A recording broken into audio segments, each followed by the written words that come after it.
Hello and welcome to Forest Focus as attention starts to return to club football after England complete their first two games under Thomas Tuchel. We'll discuss Morgan Gibbs-White's week of sitting on the bench or in the stands after initially being told to be sat on his sofa, plus Chris Wood comments on his injury status, and we'll ask if Nottingham Forest can be a surprise package again next season, this time in Europe. So joining us to discuss all that, it's great to welcome back TNT Sports commentator Adam Summerton. Adam, really good to have you on again. How are you doing today? I'm good, thank you. Yeah, how are you? Nice to be back on. I'm well. You know that I was kind of moaning about indigestion last night. Having yesterday discussed my high cholesterol and having to eat more vegetarian food and stuff like that. So more middle-aged chat. But yeah, really good to have Adam back with us. Looking forward to discussing his thoughts on Forest in Europe, a bit of Serie A chat through his work. Commentating on that. We'll kick off though with a bit of Chris Wood info. Obviously, we discussed it yesterday at length. His injury fears.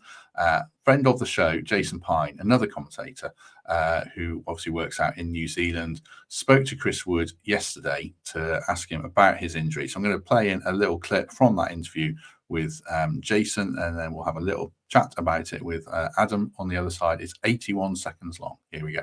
Well, Chris Wood, nice to see you the day after. Let's start with the reason you went off and how you are. What can you tell us? What was the injury and how is it today? To be fair, I can't say too much because I don't know at the moment. I have to go get it checked out today and get some scans on it and things like that. But hopefully it's nothing too serious. Landed awkwardly, I think, and I've just got to deal with what comes out now. So it's your hip. What specific part of your body is it? Hip and rib. It's just one of those. I just felt a lot of pain and couldn't push off with it through my leg. And once that happens, I can't run. And the best thing is to get off and let someone else do a job because I'd be letting the team down. Yeah, what are the emotions at that time? Because I'm sure you want to stay on, right? You want to guide your team to the World Cup. What are the emotions that go through your head as you battle with that, but also with what's best for your body and for the team? I think you have to think about the team first. I was doing nobody any favours. I couldn't move, couldn't defend, and couldn't help. And even for those 1 or 2 minutes that I tried to stay on and things like that, I was letting the side down, just not being able to do what we needed to do, and especially in a big game where everybody had to be counted for. You have to do the right thing, and I think Bays called it very early. He saw it, and I think it was the right thing to do. I love a Kiwi accent. That's my first takeaway from that. Neither of us are medical experts, Adam, but it doesn't sound like the kind of thing that necessarily clears up in a week when we play Man United and then obviously Brighton on Saturday in the FA Cup. What do you think, from a more neutral point of view than me as a Forest fan, how will Forest cope if we're without Chris for 1, 2, 3 games? Can we manage, do you think? Well, yeah, I think it's a squad that's capable of managing. I think Awani would love some opportunities, wouldn't he? He's not seen as anywhere near as much action as I'm sure he would have liked this season. So, although a very different type of centre forwards, they would have to play slightly differently, clearly, with him. But he's made some impacts from the bench this season. Chris Wood's just been absolutely incredible, hasn't he? 18 Premier League goals. And I've actually got a little bit of a link with New Zealand because years and years ago, well, 4 years and years actually, I've gone on radio stations over there from a friend that I made about 15 years ago, 20 years ago, who works in radio over there. And one of the shows that I used to go on was with the person who's been sort of viewed as their country's best ever player, Winton Rufer. Who played in the Champions League, was with Werder Bremen. In fact, he was the joint top scorer one season in the Champions League. But there's a conversation going on now in New Zealand about whether Chris Wood is actually now challenging Winton Rufer, and in the eyes of some people, maybe even has surpassed him as the greatest Kiwi footballer ever, which just shows you what an amazing career he's having.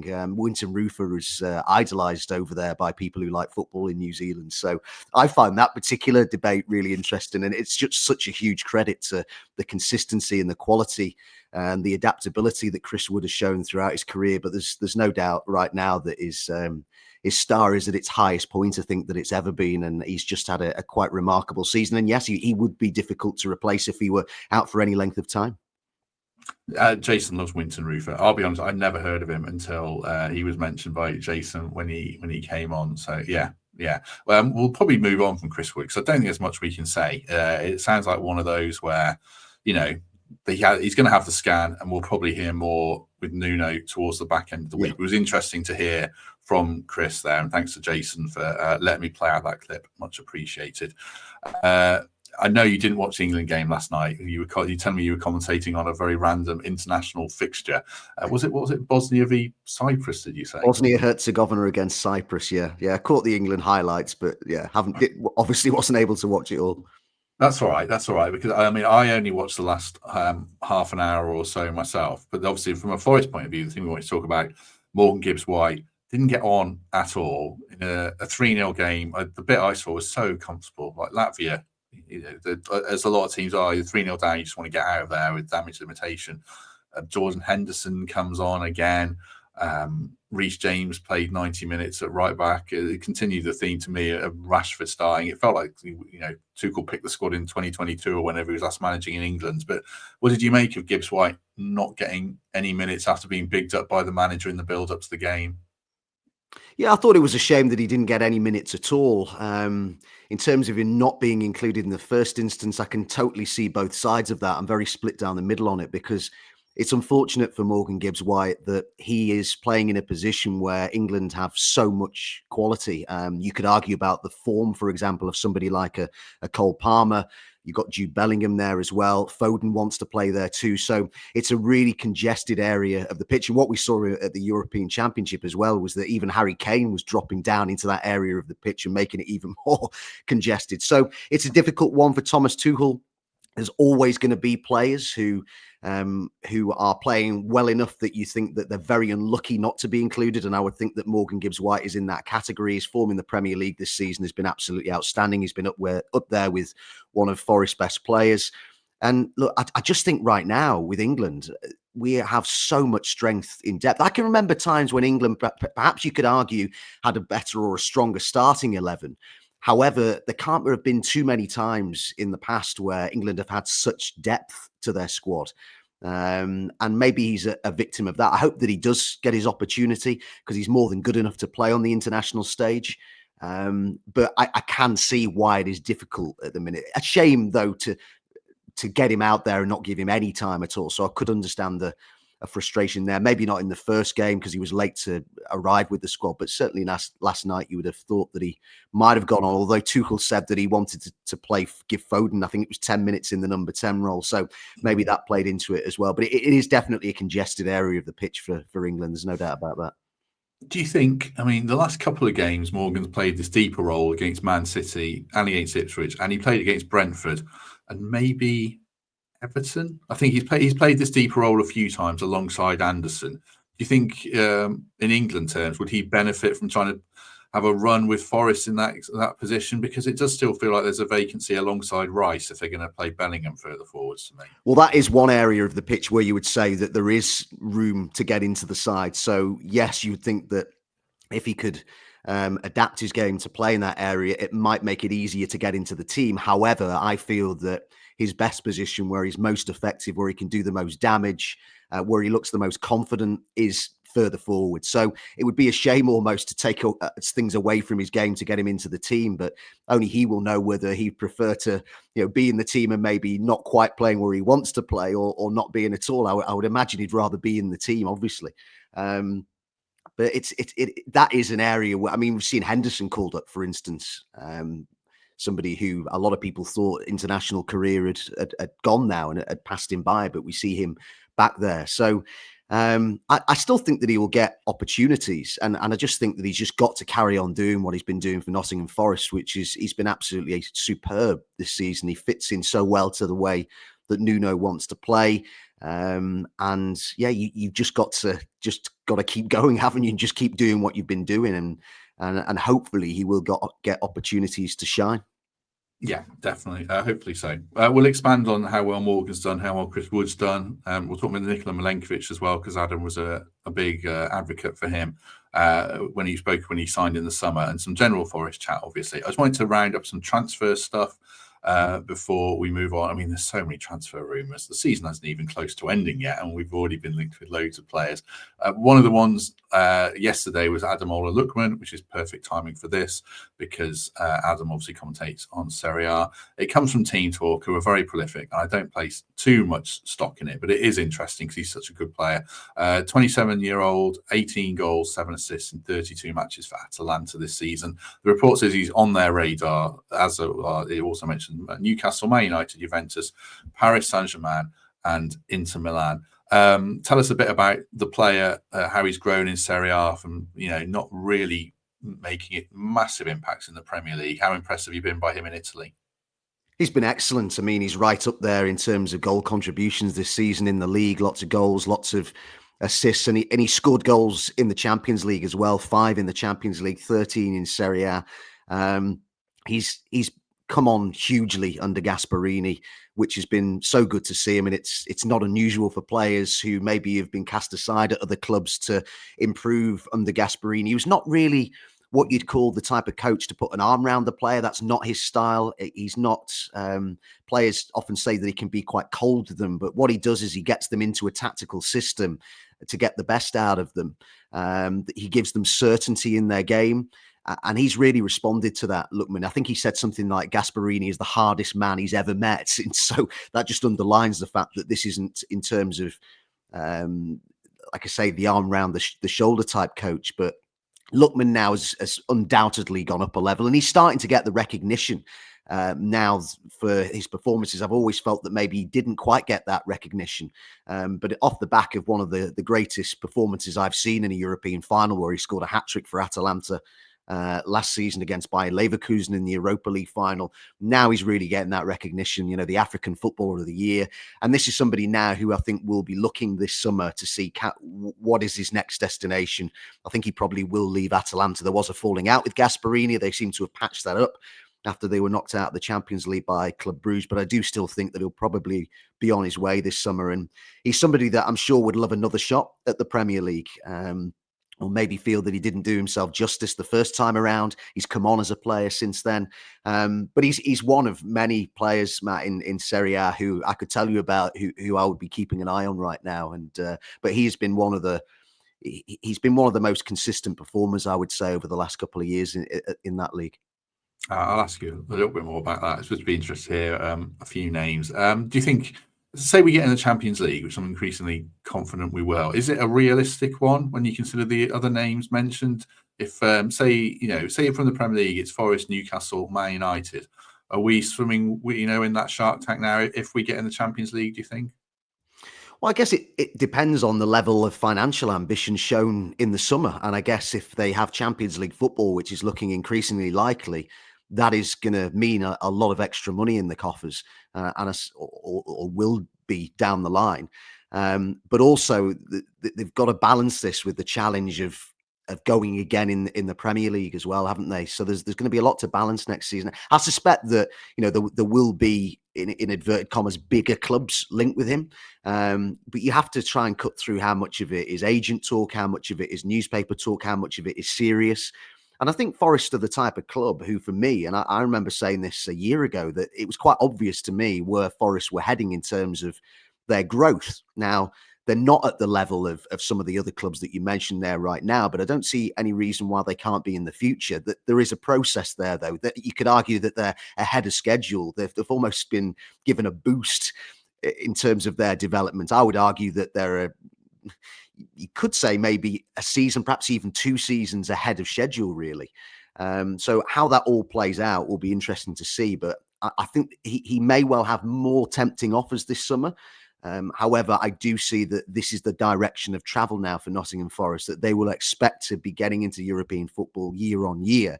And then obviously with the added finance that will bring, then they will look to kick on again. That feels to me that the path that are on. And I said to you around a year ago that there were standard raising transfers that they were clearly looking to make, the players that they were being linked with. And so that proved to be the case in the summer with some of the players who were brought in, someone like a Milenkovic, someone like Anderson. I felt they were standard raisers, and I suspect that's probably what Forest will look to do again this summer. There'll be further standard raising transfers. They'll need to be if they're in the Champions League, clearly. Yeah, definitely. A couple of other names that have been linked Serie A wise. Douglas Luiz was linked in the last window, and I don't know how much there was in it, but his name's come up again. What's happened with him in Italy? Is his face not fit Juventus in terms of tactics, or why has it not really happened for him there?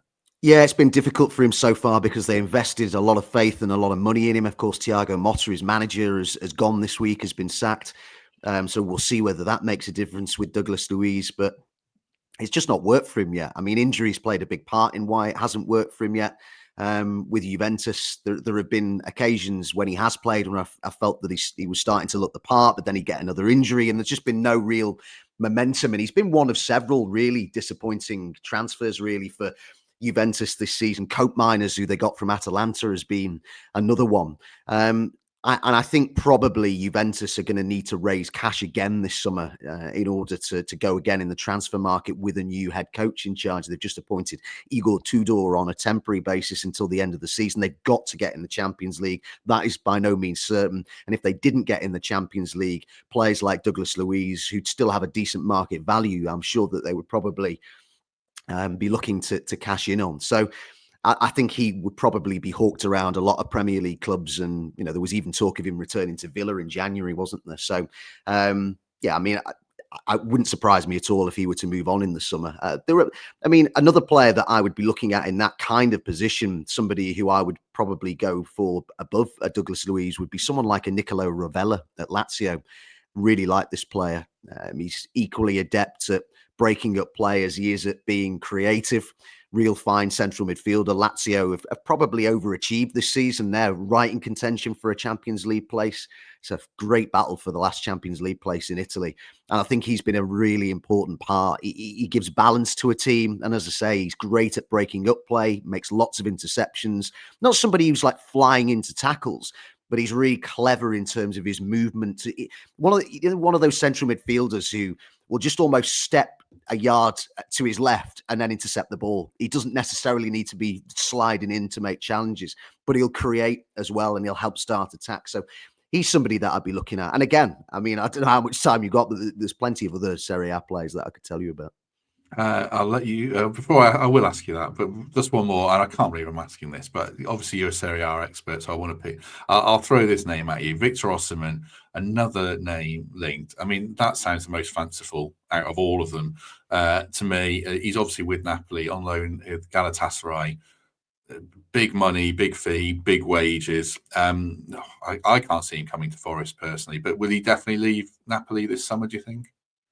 Well, I mean, that would be an absolute dream transfer for Forest and several other Premier League clubs, I've got to say. I mean, Victor Osimhen was so good in Napoli's Scudetto winning season. I believe he's a player who, I've said before, is made for the Premier League, in my view. He would improve so many of the top Premier League clubs in their forward line. I do expect that he will leave Napoli this summer. It's been very ongoing, messy saga, falling out with the president there, De Laurentiis. Napoli want their money, so surely he will go this summer. I can't see the situation continuing in Turkey. It's been a good stopgap. It's probably, I think he's enjoyed his time in Turkey, but I think this is a player who should be playing in the Champions League, should be playing and challenging for top tier titles. I would expect that. I hear it said a lot about him that people have sort of labelled him as almost a bit of a troublemaker, which I think is a little unfair. I sort of wince a bit when I see that, because I don't think that is entirely true. I think that there was probably fault on maybe both sides, if I'm to play it down the middle at Napoli. It was a great shame that it ended the way that it did. But this is a fine player, a proper centre forward, absolutely full of energy, good in the air, a good finisher. He is going to improve the team that he goes to in the summer. And look, if Forest were to get him, that would be an unbelievable coup. It really would. Yeah, it just sounds like a Chelsea or Arsenal type deal to me when I was thinking about it. But yeah, like you say, it'd be absolutely incredible if they got him. Just before I ask Adam a couple more frivolous names, which I do enjoy hearing, just a word for the Trent Navigation. You can win tickets for the Chelsea game, and obviously you can win other prizes if you join the Trent Navigation and the Big Shed mailing list for news, offers, events, and announcements and prize draws. One of the subscribers will be drawn at random. So to sign up, just go to trentnavigation.com/join to be in with a chance and sign up for their mailing list. Right, throw a couple more names at us then. Listeners will be interested to hear players who you think would be difference makers and good signings for Forest. Yeah, I mean, I look a lot at Atalanta. They are an exceptionally well-coached team under Gasperini. There is always a note of caution when you sign an Atalanta player, as you'd find out with someone like Freuler, I think, because they are coached in such specific ways. It's such a specific way of playing that when you take players out of that system, it can take them a lot of time to adapt to a different system. I think we've probably seen that a bit with Cope Miners. So I say that as a bit of a caveat before I say that I really like Edison at Atalanta, a central midfielder who I would think is probably quite likely to move on this summer. He's certainly one that I would be keeping an eye on. Ruggeri, who I think has just signed a new contract there, so he probably would stay, but he's a really nice talent, left back, left wing back, could even play at a push at centre back. He's somebody who I think will really improve and kick on. A centre back who they got from Hellas Verona, Isaac Hien, again has really kicked on under Gasperini. Very physical.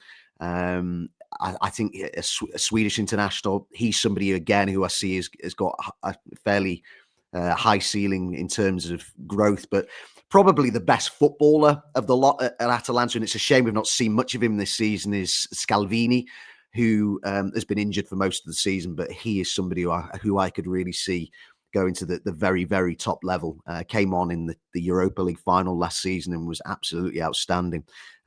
So he's somebody that I would definitely be keeping an eye on. I've mentioned to you Ravella. I think Bologna have been incredible what they've been doing. When you think under Motta, they reached the Champions League last season, which was a minor miracle. Then they lost several of their biggest players. Xerxes being one of them, obviously lost their manager Motta, and they're doing it again. They're fourth right now in Serie A, and I think somebody who's been there throughout and again is somebody who I see improving a lot is Dan Ndoye. Ndoye is somebody who could play left wing, right wing.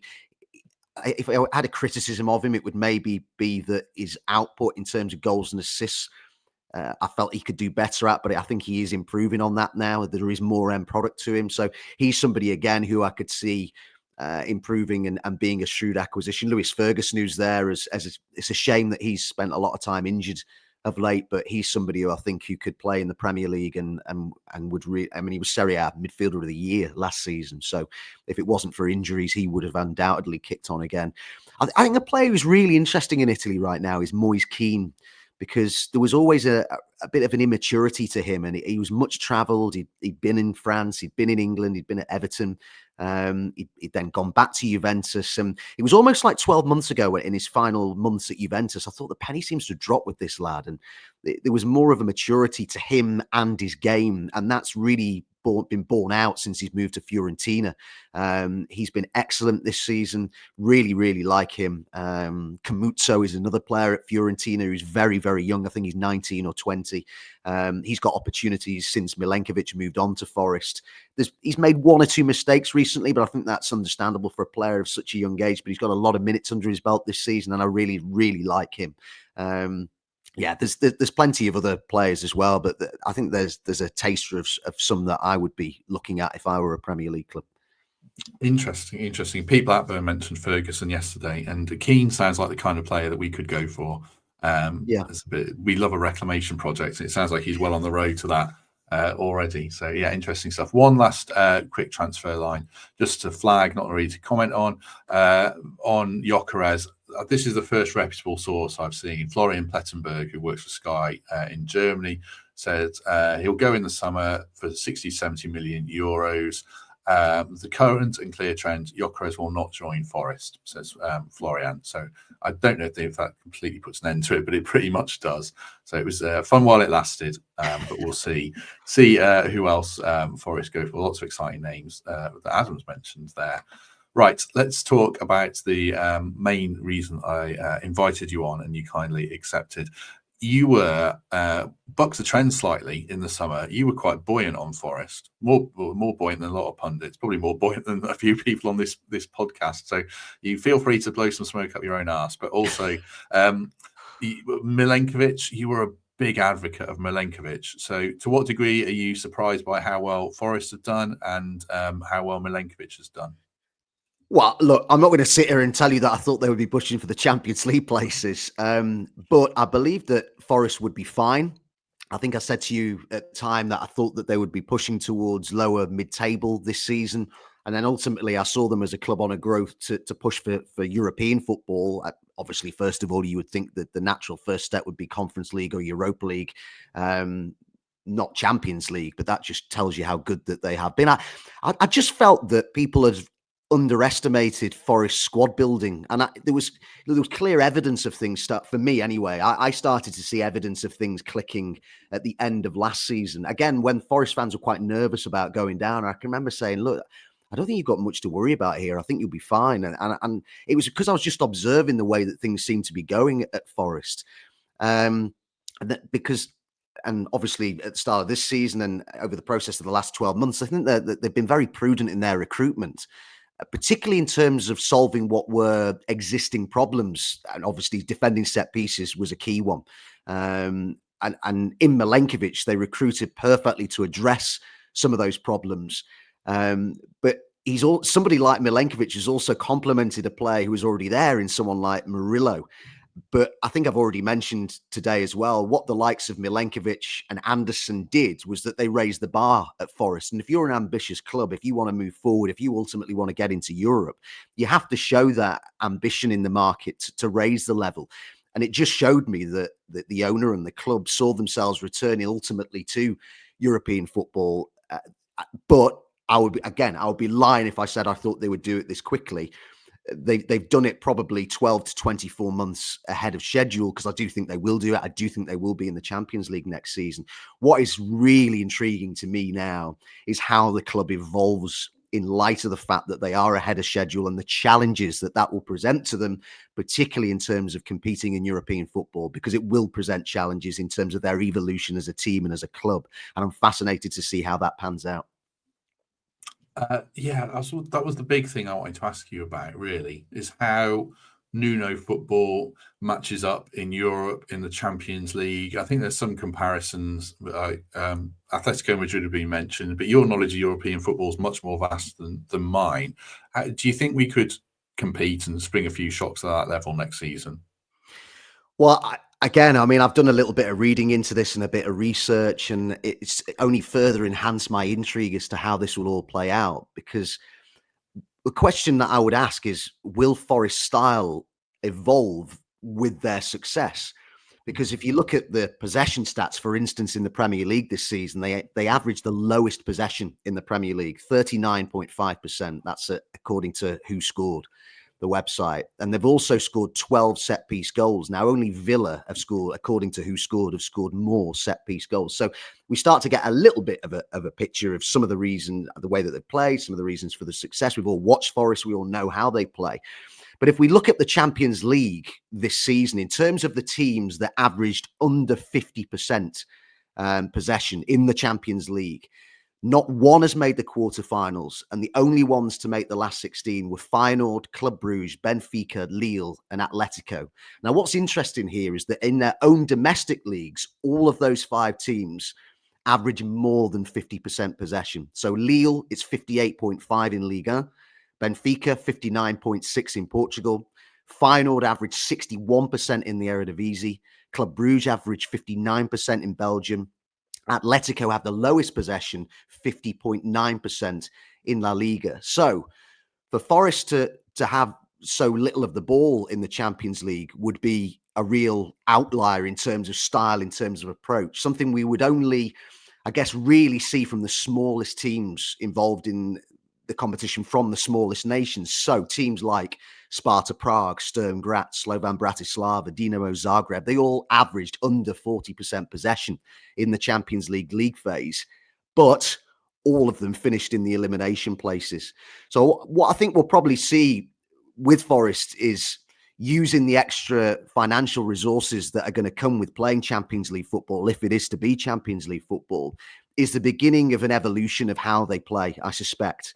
And it's going to be a real challenge for Nuno, for the recruitment team, and for the players to, I think, probably start to evolve the team's style. The style they've had this season, don't get me wrong, I'm not criticizing the style that they've had this season. It can be great to watch. And it's been very, very successful in the short term. But I do wonder as they evolve, as they start to challenge or hope to challenge season in, season out for European places, I think that they may well look to evolve, certainly look to perhaps have more possession. But what you also see as well, and this is another thing that really interests me, is that some of those clubs that I mentioned there, so Sparta Prague, Sturm Graz, Slovan Bratislava, all mentioned that they've all had under 40% possession in the Champions League this season. But if you look at the way that they play in their own domestic leagues, very different. They would expect to dominate games. They would have the majority of the ball. They're the biggest teams in their league. So what they've shown is an adaptability to change their style depending on the competition that they're playing in. Although you could argue how well do they adapt it if they've all gone out in the first phase of the competition. So it really, really intrigues me. And another layer to this that I looked into was that obviously Nuno has a big role to play here. I've already mentioned that. I actually covered his European run to the quarterfinals with Wolves in the 2019-20 season. Now, in that competition that season, they averaged 48% possession. And they scored a lot of goals as well. There was a lot of threat to them. They only reached the last 8, but there were only 3 clubs scored more goals than them. That was Man United, Basel, and the winners Sevilla. So there was threat to them. They had just under 50% possession. And in the Premier League that season, they averaged exactly the same amount of possession, 48%. So identical in their tally to their tally in the Europa League. So that, for me, when you're looking at the same manager with a different club, playing it, I accept that it was the Europa League and not the Champions League, but I found that quite interesting too. So how Forest adapt to their evolution as a team, how they adapt to European football is, for me, is a bit of a geek about these things. I've got to say, I just cannot wait to see it. I've got to say. Wonderful research. I love that. Thank you for doing that. So when you look at us, do you think we're probably missing that sort of midfield metronome who can win the ball, keep the ball, alongside Anderson, as well as Yates and Dominguez have done? When we played a 2, it feels like maybe that's the one missing piece of our team. Do we need that piece of the jigsaw, do you think? Well, that's why I mentioned somebody like Rovella. I mean, I've mentioned players to you there in Serie A. There are better players that I could have mentioned, but I'm looking at realistic play. I mean, if I can't say to you that Forest are going to go out and get Bastoni or Di Marco from Inter, it isn't going to happen.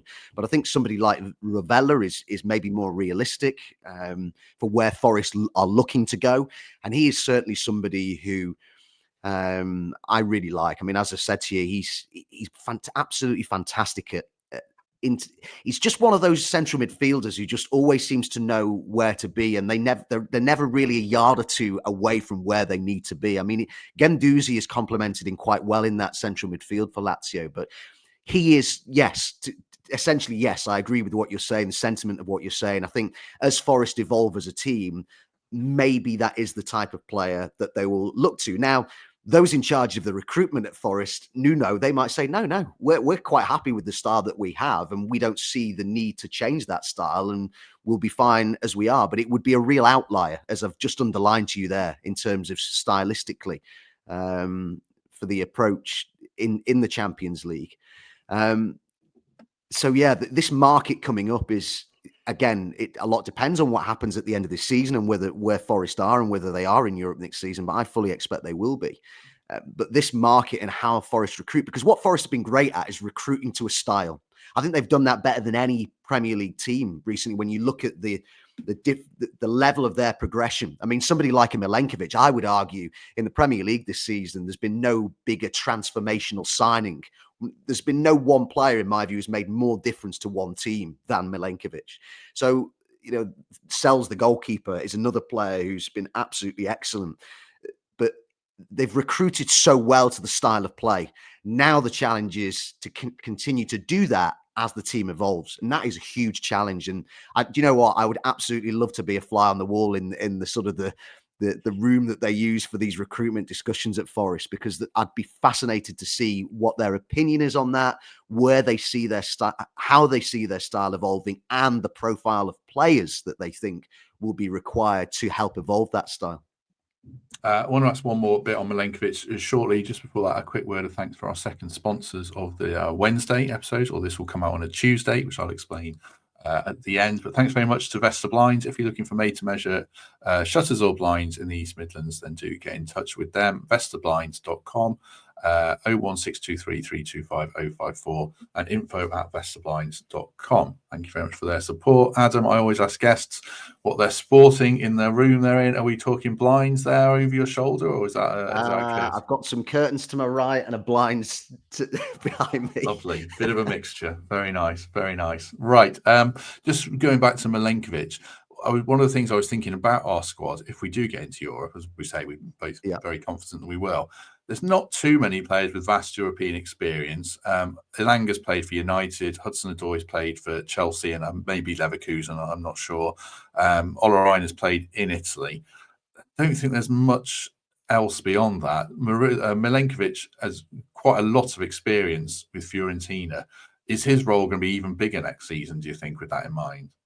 Yes, it is, because I would always say as well, and this once more fits into the challenge for the recruitment team, is that in terms of the European competition, I believe past experience, both as individuals and a club, counts for so much in European competition. There's certainly a degree of nous that's required in European competition that's different from domestic football. Getting used to the way teams from different countries, even getting used to the different refereeing. I mean, very often you'll see a decision that's given or not given in a Champions League game that you will hear commentators like me say, not sure that would have been given in the Champions League. And there is a truth to that. I memean, so there are differences that you have to get used to. And I think if you can recruit and bring in players with that European experience, that will be important. And for Milenkovic, it's all part of his natural development as well, because whilst he's played in 2 European finals, they've both been in the Conference League. This is somebody who I don't think has played in the Europa League proper, certainly hasn't played in the Champions League proper. I think he might have played in some Europa League qualifiers. So this is progression for him in terms of his career, and exactly what he would have wanted to happen, I would have thought, when he left Fiorentina, to think that ultimately he would be the type of player that would raise the standard at a club like Forest and get them back into Europe. So if you look at it, what he would have wanted and his agent would have wanted when he made the move to Forest, it's working out perfectly for him. But I agree with you. I think he'll be really important. And as I say, I mean, he's been really transformational for the team. I mean, his organisation, his leadership, his ability in the air.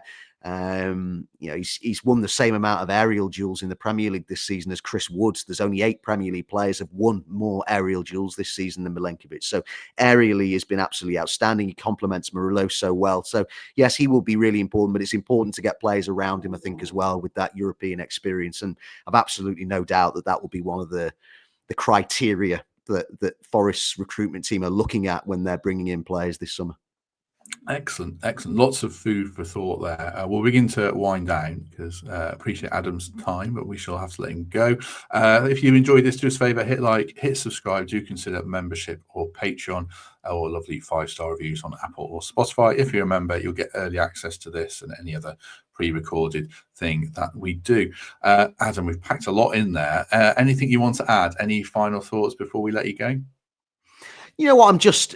I've got to say that whenever I watch Forest or, I read about them, it just brings a smile to my face, because what I love to see is a club that's well run with a plan, and a lot of players who've maybe not been sort of cast aside, or maybe some of them to an extent have been cast aside. But what you've got is a group of hungry players. And I think as a football fan, whoever you support, I mean, I'm not a Forest fan, but I can appreciate the hunger that you see, the determination. I mean, even somebody like Nuno, you could argue, has had something to prove. It didn't work out for him at another club in Tottenham. And I think he would have been determined to show that the manager that we saw at Wolves, and the coach who, let's not forget, was being linked with Arsenal. I mean, I remember being on a European trip with Wolves, and there was a real rife speculation that he was going to come in to replace Unai Emery. Now, his star waned somewhat, but it's right back on the rise now. And I love to see that with players who've not given in, who are fighting back. And so many examples of that in this Forest team. Someone like Hudson-Odoi, is another example of that. Players like Aina, who are watched in Italy, I think he's been one of the best fullbacks in the Premier League this season. And then you've got others who've come into it and bought into the whole camaraderie there, and maybe been, as I said, to use the phrase, standard raisers, people like Anderson and Milenkovic, but they've all bought into the team ethic there. And it's a real pleasure to see. And look, I don't think it's any secret. I've said to you before, I live in the Nottingham area. And for me, working with TNT Sports, if I was to get the chance to cover Forest in the Champions League next season, and I can only imagine the atmosphere that there would be there, oh, that would be absolutely fantastic. It really, really would. So I love a feel-good story, and Forest are certainly that this season. So it's been great to watch. Was Aina any good in Serie A? Out of curiosity, did you see him being this good when he signed for us? No, I didn't see him being this good in the Premier League. No, I've got to be honest. I think he was a steady player in Serie A, but I don't think he was somebody that you'd be looking at during his time in Serie A and saying, look, one of the real big clubs in the Premier League are going to be looking to snap this guy up. But this season, in a really defined system, a system that he clearly fits in well to. He's clearly comfortable under the manager. I saw him interviewed on TNT Sports after the game. I think it was against Brighton, that big win, wasn't it, at home? I think it was him and Hudson-Odoi, if I remember rightly, after the game. And you could just feel the joy that they're playing with. You know, they were so comfortable with you could tell they was just so comfortable in the whole environment. And credit to Nuno and those above him for helping to create that at Forest, because that's not easy to do. I mean, you only have to look at a club like Manchester United to see how it can go the other way and how bad it can get and how toxic it can get. It's the other way at Forest. And I think those involved behind the scenes deserve a lot of credit for that, the coaching staff too. So I think he's a player who's clearly responded to just fitting and suiting an environment. And there are others there who you could say that about as well. I mean, Morgan Gibbs-White is another player who's really flourishing. I worried about Morgan Gibbs-White. I mean, I watched him a lot at Wolves, and I thought to myself, I'm not sure this lad's ever going to reach what he's clearly capable of. It just felt like something was missing. Just something wasn't quite right with him. And sometimes it can just be about environment for a player. It can just be about being made to feel comfortable. I've seen it so many times in my career as a broadcaster with players. Players who I think very often we're too quick as maybe fans and at times perhaps broadcasters and pundits. Sometimes I think we can be too quick to write players and managers off. Look, sometimes you have to have a bad experience to learn from it and get better and grow. And sometimes it's about who you're around. And there's so many examples at Forest right now of players who just seem to have really been lifted by the whole atmosphere and environment that there is at that club. In fact, just to finish on this, you might be aware that Joe Cole and Peter Crouch recently spent some time behind the scenes doing a feature for TNT at Forest. I spoke to them both about it, and they were absolutely glowing about the atmosphere behind the scenes and how great Nuno was with them, and how comfortable and relaxed the whole environment was. And that said a lot to me because, you know, there was no reason for them to sort of big it up. He was just talking to me privately. But they were really, really complimentary about the whole environment and the feel of the place, which is ex-players, tells you a lot, I think. Yeah, definitely. Great to hear. Great to hear. And trying not to write off players too quickly is one of the foundational principles of this podcast, because we try not, we're all guilty of it a bit. I mean, you know, there's some exceptions, you know. I mean, Matt Turner's had a torrid time at Forest, but yeah, we try not to jump on the nails in the coffin bandwagon that you get sometimes. Right, great to have Adam's company. A couple of quick program notes before we go. Live show next Thursday with Lewis and all podcast regulars at the Trent Navigation. Tickets are only £5. Link is in the description, so it'd be great to see as many people down there next Thursday from 7 p.m. This would normally come out on a Wednesday, but a slight program rejig. So this lovely chat with Adam will come on Tuesday. Wednesday will be the opposition preview for the Brighton game. Thursday will be the match preview as normal. And then Friday will be with Nathan Joyce for a similar kind of conversation to this around the South American market. And obviously Murillo's making his Brazil debut, or might have already made it. I'm not sure by the time this comes out. So yeah, lots to look forward to in the next couple of days. Like I say, we'll be back tomorrow with the opposition preview. But lovely to have Adam's company. Adam, thank you very much for your time there. Pleasure. Thanks for having me on. No, wonderful, wonderful. We shall have Adam on again soon, hopefully over the summer, if not before. But yeah, have a lovely day, everyone. And if we don't see you tomorrow, we shall see you soon.